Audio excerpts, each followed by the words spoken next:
और दिल्ली के चुनावी रण में अब सीएम योगी आदित्यनाथ के उतरने की घड़ी भी सामने आ गई है। 23 जनवरी को यूपी के मुख्यमंत्री अपनी पहली रैली देश की राजधानी दिल्ली में करने जा रहे हैं और खबर यह है कि बीजेपी ने उनकी 14 रैलियां आयोजित की है, जहां वो पार्टी उम्मीदवारों के लिए प्रचार करते हुए हुंकार भरते हुए नजर आएंगे।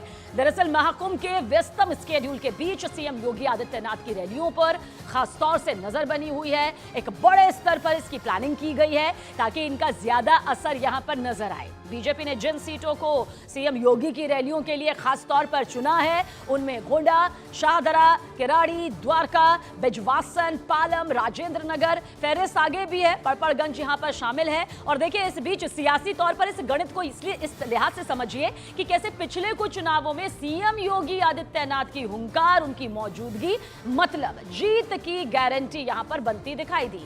खासतौर पर हरियाणा और महाराष्ट्र के चुनाव में तो सीएम योगी आदित्यनाथ ने हरियाणा के 14 विधानसभा सीटों पर प्रचार किया था, जिनमें से 9 सीटों पर बीजेपी ने शानदार जीत हासिल की थी। यानी कि सक्सेस रेट के लिहाज से देखें तो 64% से भी ये ऊपर रहा। इसी तरह से महाराष्ट्र के रण में सीएम योगी ने 30 सीटों पर हुंकार भरी थी अपने उम्मीदवारों के लिए और पब्लिक ने बीजेपी की झोली में इनमें से 22 सीटें डाली थी अपने विश्वास के साथ। यानी कि यहां सक्सेस रेट करीब 85% रहा।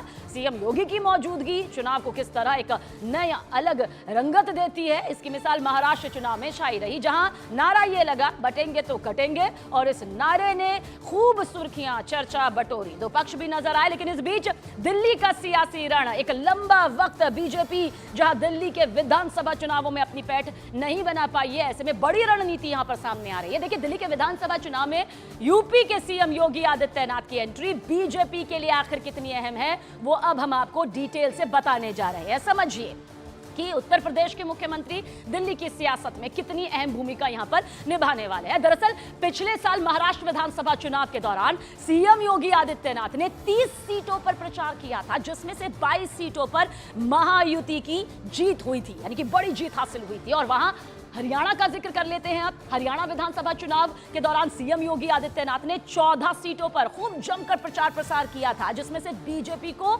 9 सीटें यहां पर हासिल हुई थी। ऐसे में उम्मीद है बीजेपी को कि दिल्ली के रण में, सियासी रण में जब सीएम योगी अपनी हुंकार भरेंगे तो जीत की गारंटी यहां से भी सामने आएगी।